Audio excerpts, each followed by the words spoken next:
What if I told you the most explosive meltdown of 2026 didn't happen in a courtroom, didn't happen in a studio, but started with one word: crazy? Yeah, that's it, one word, and now the internet is on fire. Kodak Black just clashed head-on with Boosie after allegedly calling him crazy. And what happened next? Let's just say this wasn't your average rap beef. This wasn't a couple of Instagram stories and a sub-tweet. No, this spiraled into leaked phone calls. He alleged backroom conversations and whispers of industry sabotage that have fans asking one very uncomfortable question. Who's really losing their mind here? Was Kodak defending himself? Or exposing something bigger? Why did insiders suddenly go silent? And why are certain people in the industry acting like they know something the public doesn't? Because here's the thing. When two Southern rap heavyweights start throwing around words like crazy, snitch, and sellout, it's never just about feelings. It's about power. It's about reputation. It's about who controls the narrative. And trust me, this story gets way deeper than a comment section. The internet did not just wake up to another rap argument. It woke up to what looked like the opening scene of a full-blown industry war. When Kodak Black allegedly referred to Boosie as crazy during a heated rant, fans thought it would be another 24-hour social media flare-up. They were wrong, because within hours, clips were being dissected, frame by frame, live streams were being screen-recorded before they mysteriously disappeared, and insiders started whispering that this clash had been brewing behind the scenes for months. Let's be clear about something. This is not two random rappers chasing relevance, as these are two Southern heavyweights with history, pride, and legacies on the line. Kodak has long built his brand on unpredictable energy, raw honesty, and a kind of chaotic brilliance that keeps people guessing. Boosie, on the other hand, has positioned himself as the outspoken elder statesman of the culture, the unfiltered commentator who never bites his tongue. When those two identities collide, it's not just tension, it's combustible. And the word that lit the match? Crazy. Now, calling someone crazy in hip-hop isn't just playground teasing, it's strategic. It questions stability. It questions credibility. It plants doubt in the audience's mind. And when Kodak threw that label into the mix, it didn't land softly. It detonated. According to what multiple anonymous insiders are claiming, this wasn't a spontaneous outburst. One alleged studio source told an online blogger that Kodak had been fed up for weeks over what he felt were subtle jabs and backhanded commentary aimed at him. Another supposed industry insider claimed Boosie had privately dismissed Kodak's recent moves as reckless, long before any cameras were rolling. None of these claims have official confirmation, of course, but in the age of viral speculation, confirmation is optional and momentum is everything. Now, what makes this clash especially dramatic is the backstory. These two have not always been at odds. There were moments in past interviews where respect seemed mutual. There were times when advice was given, praise was exchanged, and the vibe felt almost mentor-like. But that foundation cracked over time. Public disagreements, differing views on collaborations, subtle digs disguised as commentary. Every unresolved tension layered on top of the next until one word tipped it over. And here's where things get interesting. Right after the crazy clip started circulating, fans noticed something strange. Certain posts vanished. Certain live stream snippets were removed. A fan account claimed it had reposted an extended version of the rant, only for the video to be taken down within minutes. Coincidence? Maybe. Or maybe someone realized how explosive the situation was becoming.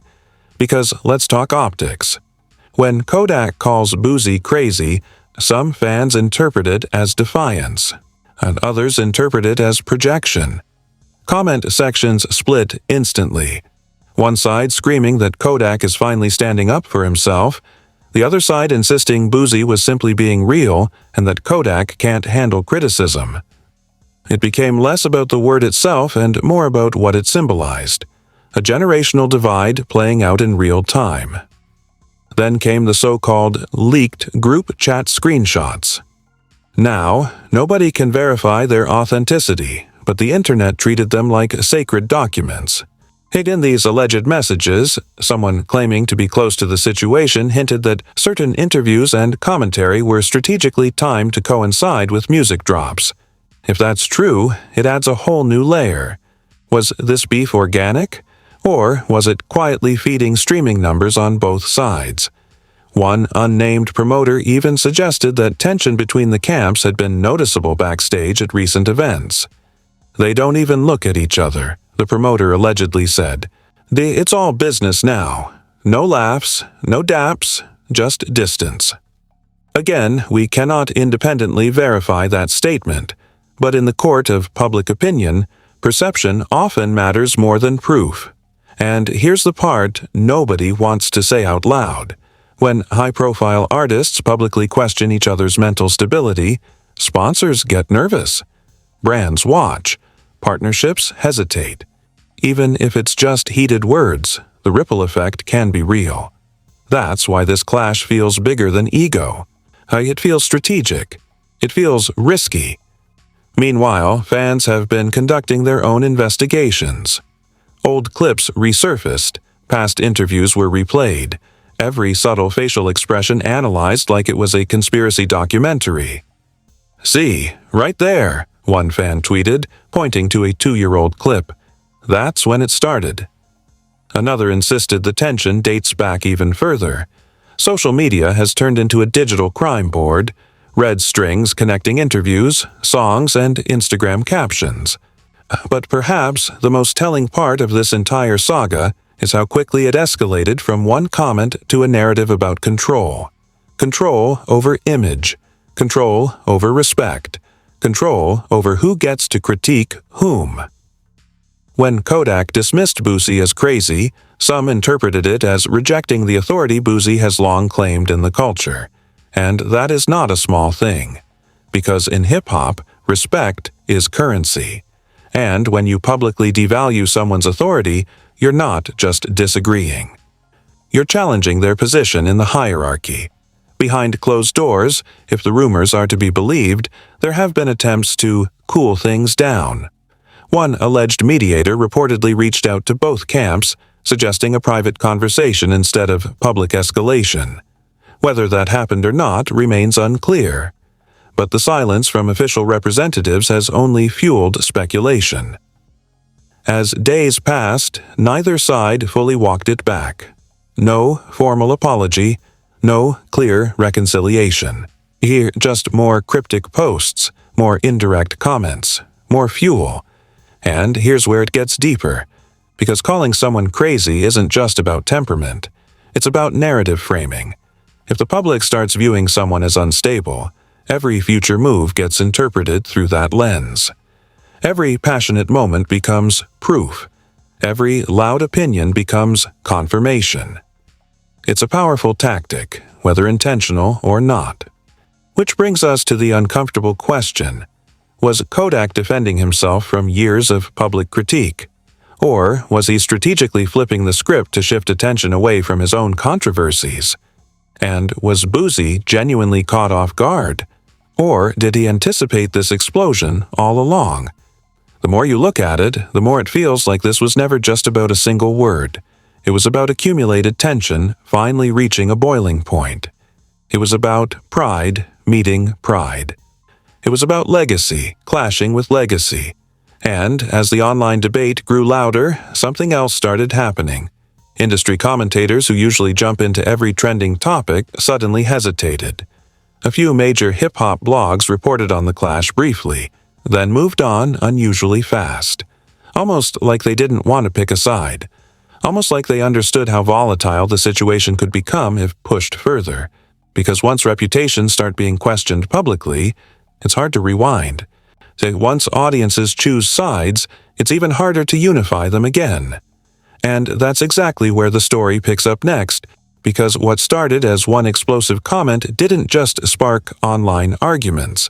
It opened the door to alleged behind-the-scenes maneuvering, unexpected alliances, and whispers of moves being made far away from the camera lenses, Moves that suggest this clash might be part of something much bigger than fans ever imagined.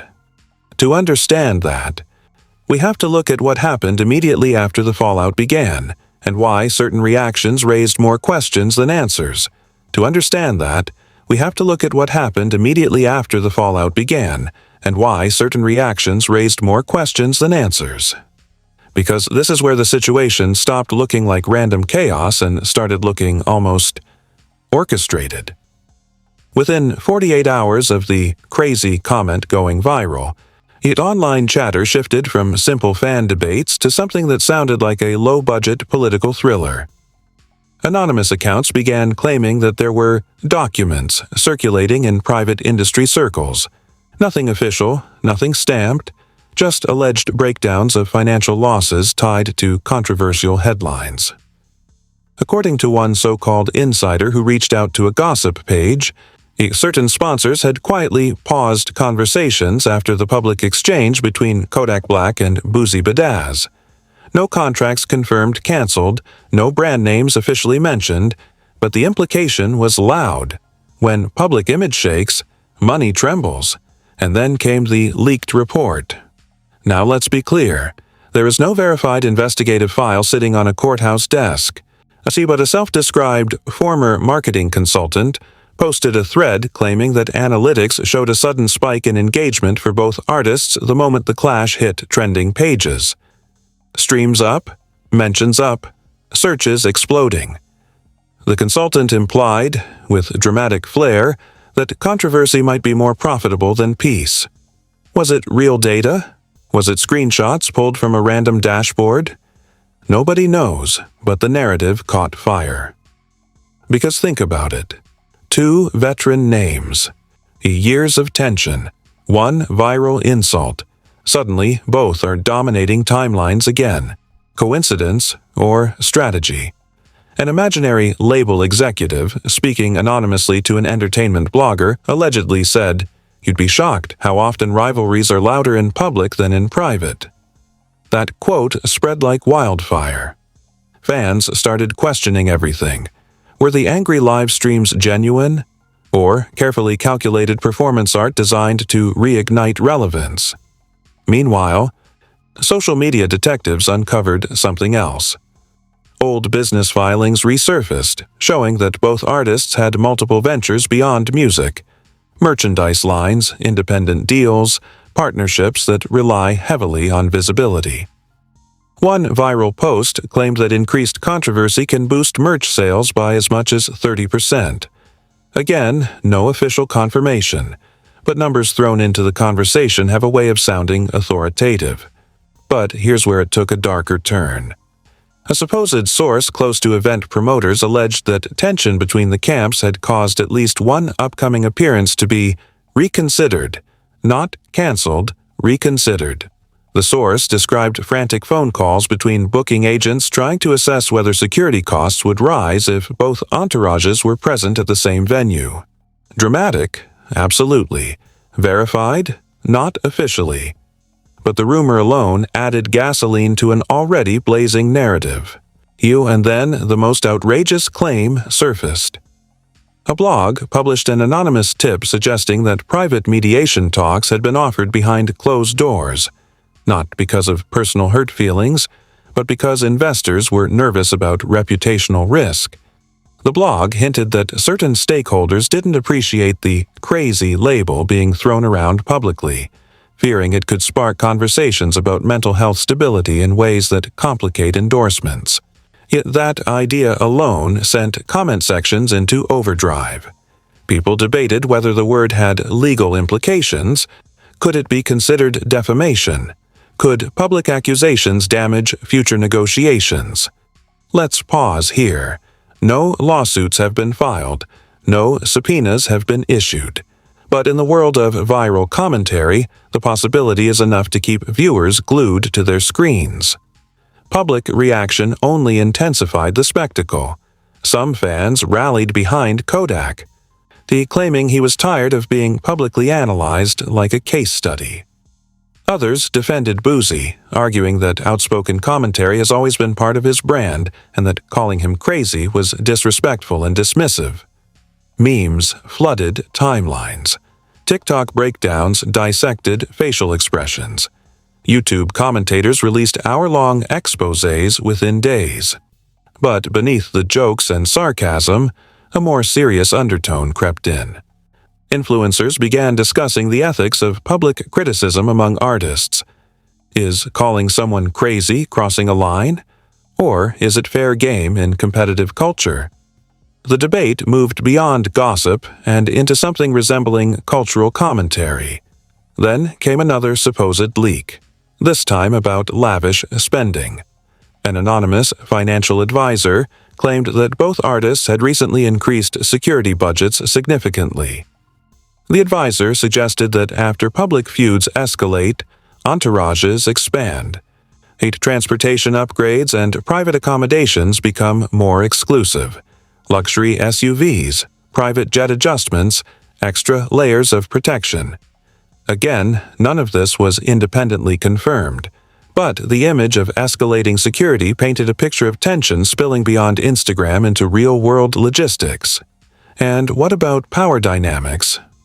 Several online commentators suggested that the clash wasn't just personal.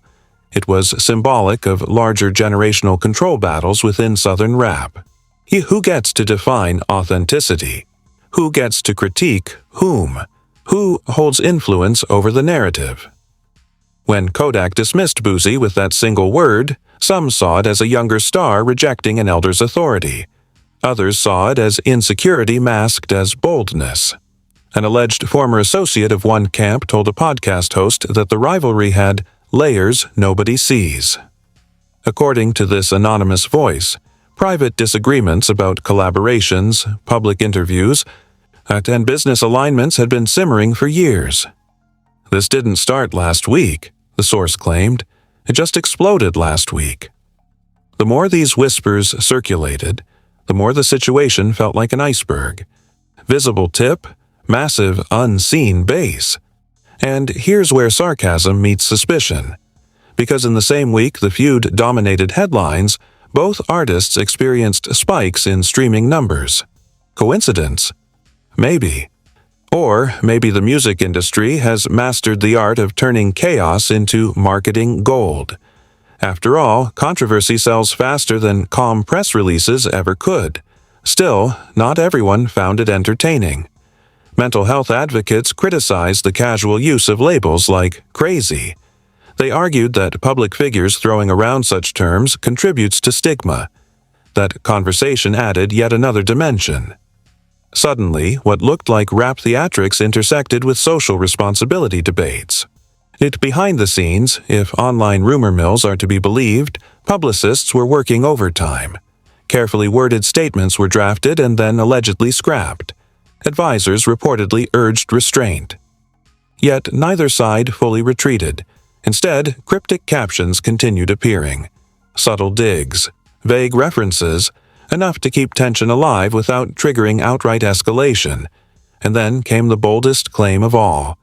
A self-described industry watchdog published a video alleging that certain powerful figures preferred the feud unresolved because division generates clicks. According to this theory, unity is boring. Conflict is profitable. The watchdog didn't name names. No executives were identified. But the implication was dramatic. Chaos as currency. Is that paranoid? Maybe. But in a digital era where algorithms reward outrage, it doesn't sound entirely impossible. As days turned into weeks, fans started asking a new question. If this is just ego, why hasn't it cooled down? If it's purely strategic, why hasn't someone publicly called truce for brand safety? The absence of resolution became its own storyline. Because unresolved tension keeps viewers refreshing timelines.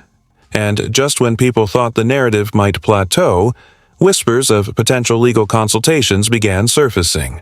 Not lawsuits, consultations.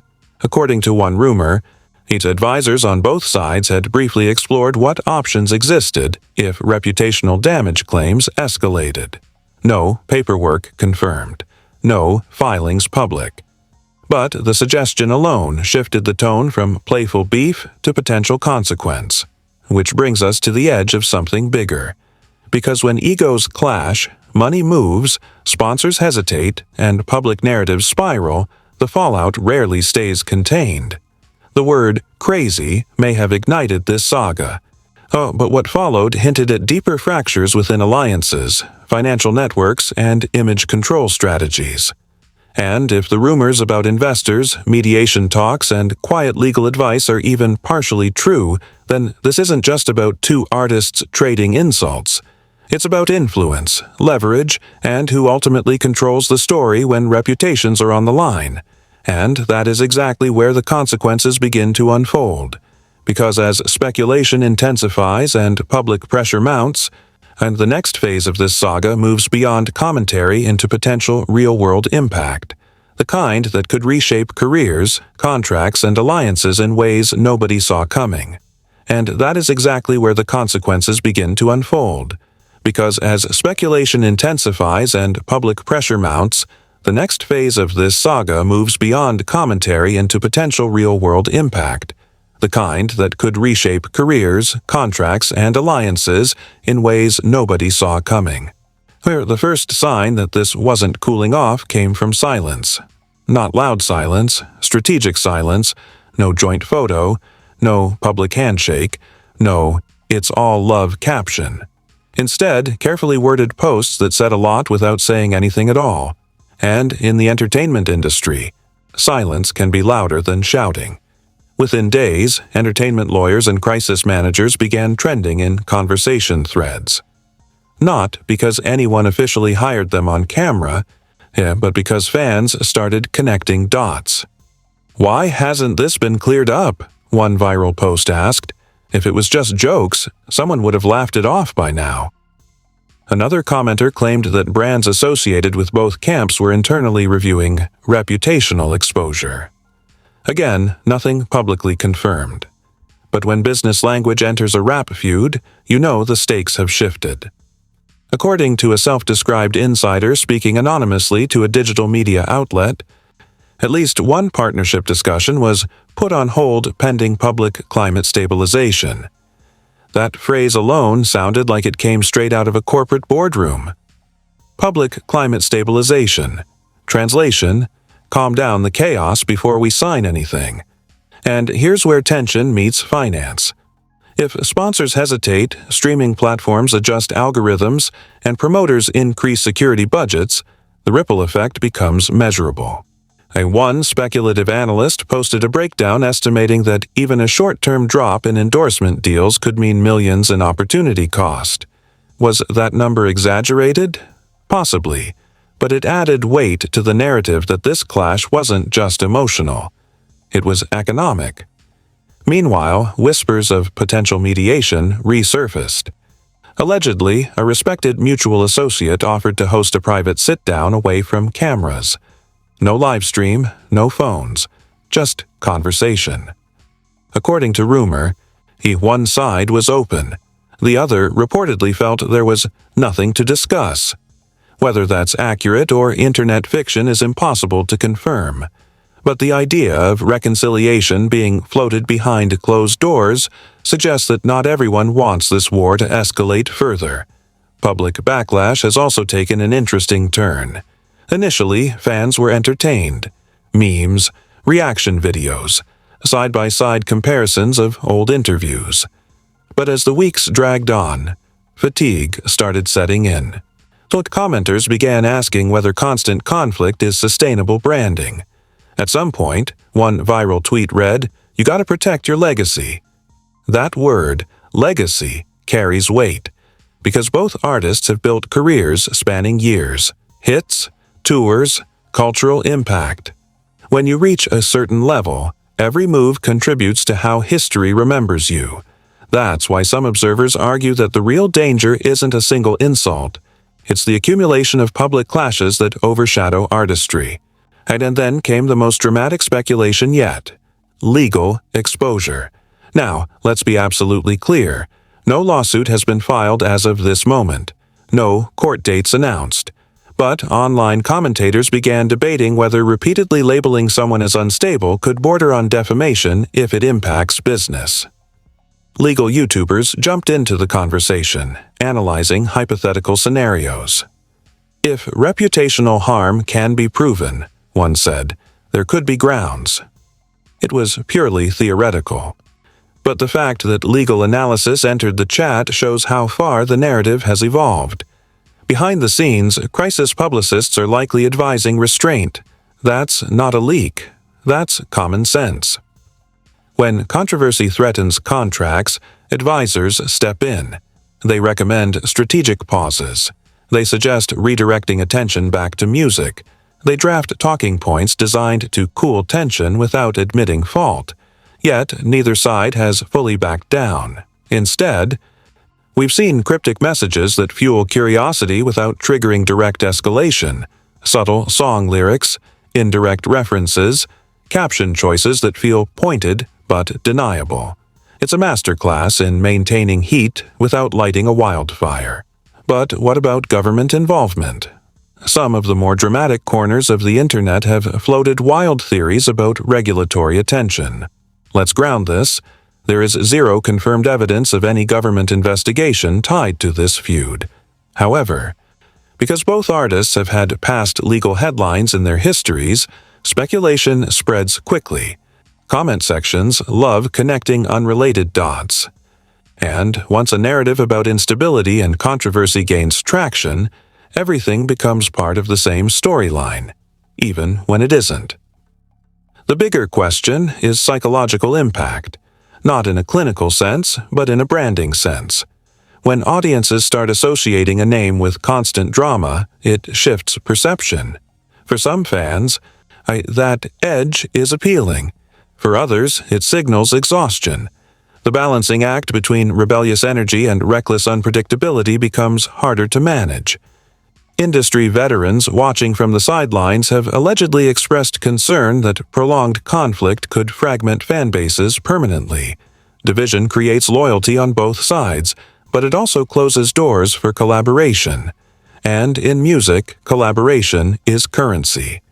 Every burned bridge narrows future possibilities. There's also the matter of financial ecosystems. Tours depend on partnerships. Festivals depend on harmony. When two influential names are publicly at odds, event organizers must calculate risk. Increased security means increased cost. Insurance assessments may adjust.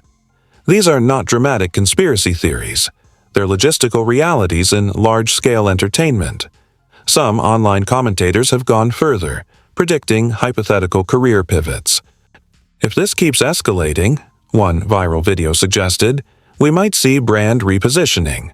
That could mean shifting marketing narratives, reframing public image, leaning harder into either villain or victim archetypes.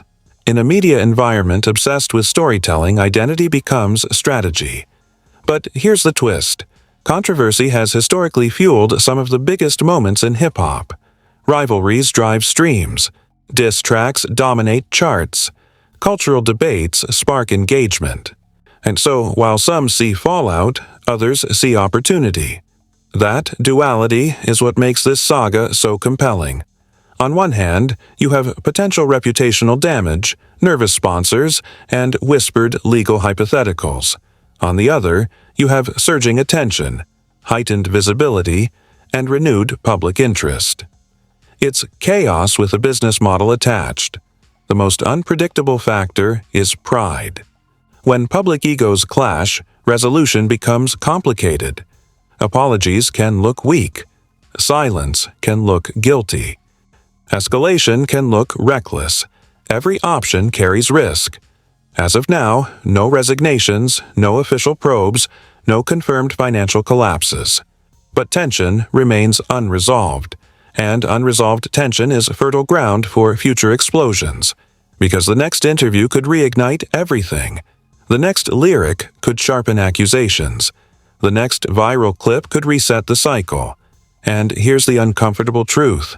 In the digital age, conflict doesn't fade quietly. It archives itself. Every clip, every tweet, Every reaction video remains searchable. Years from now, when historians of hip-hop analyze this era, this clash will likely be part of the narrative about generational friction, brand power, and the monetization of outrage. So, where does that leave us? 2 influential artists. 1 incendiary word. Weeks of speculation. Alleged behind-the-scenes maneuvering. Hypothetical legal consultations. Sponsor anxiety. Streaming spikes. Fan division. Cultural debates. It's a saga that started with crazy and spiraled into a case study on modern fame. Whether reconciliation happens privately or the rivalry escalates publicly remains to be seen. But one thing is certain, this is no longer just about a comment. It's about perception, power, and who ultimately shapes the story moving forward. And in an industry where narrative control equals leverage, the real battle might not be happening on Instagram at all. It might be unfolding quietly in boardrooms, strategy meetings, and encrypted phone calls far away from the spotlight. The fallout is still writing itself, and now the real question is, what happens next? Because when 2 rap veterans like Kodak Black and Boosie start throwing words like crazy into the public arena, it's never just entertainment. It's reputation, it's legacy, it's power, and somebody always pays the price. The industry might pretend this is just another viral moment, but behind closed doors, phones are ringing, managers are panicking, and certain people are definitely scrambling to control the damage. So, I want to hear from you. Was Kodak exposing something real? Or was this just another chaotic spiral that went too far? Did Boosie overreact? Or did he know something we don't? Drop your thoughts in the comments because this story is far from over, and your perspective matters more than you think. And if you enjoyed this deep dive and want more unfiltered breakdowns of what's really happening behind the scenes, make sure you like this video, subscribe to the channel, and turn on notifications. Because, trust me, when the next truth drops, you won't want to miss it.